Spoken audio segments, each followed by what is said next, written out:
Partout où nous nous trouverons, il y a quelque chose d'important à accomplir, dont nous ignorons les données. L'important, c'est d'y croire. Mon exil a un sens, je ne suis pas là pour rien. Partout où une âme est envoyée en exil, elle a quelque chose à y faire.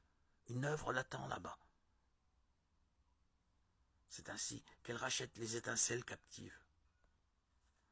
À partir de cette base, je me laisserai guider par la Providence qui arrangera les événements, les rencontres, les découvertes, jusqu'à me diriger vers le but de mon exil.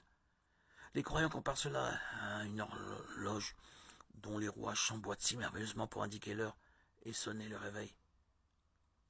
Il ne m'est pas demandé de savoir, mais d'agir. Je dois, coûte que coûte, préserver ma pureté, si je cède aux tentations qui abondent dans les terres d'exil. Je n'accomplirai pas cette œuvre et je risquerai même de m'y perdre. Exil du corps dans les déplacements d'un pays à l'autre, dans les voyages forcés ou consentis, exil aussi de l'âme, dans les déserts du doute et de la lassitude. Tous les exils sont voulus par Dieu. Et pour celui qui aura le courage de tenir, ces exils se transformeront en rédemption. Dans son évangile, saint Matthieu raconte l'aventure de ce jeune homme qui était venu trouver Jésus, mais qui n'avait pas voulu répondre à sa proposition de le suivre, renonçant ainsi au trésor inestimable qu'il lui offrait. Le prix qu'il aurait dû payer lui avait paru trop élevé, dans l'incapacité de décider ce qui était le plus important pour lui, Jésus ou ses biens.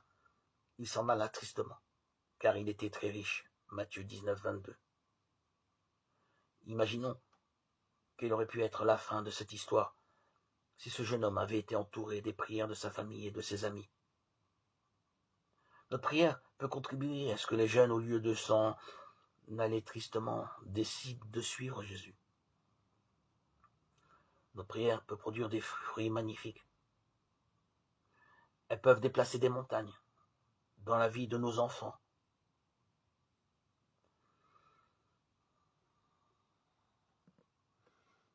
Nos prières peuvent apporter amour, réconfort à nos cœurs, bien entendu, mais pour tous ceux qui en ont besoin. Nous pouvons être des instruments de la miséricorde de Dieu.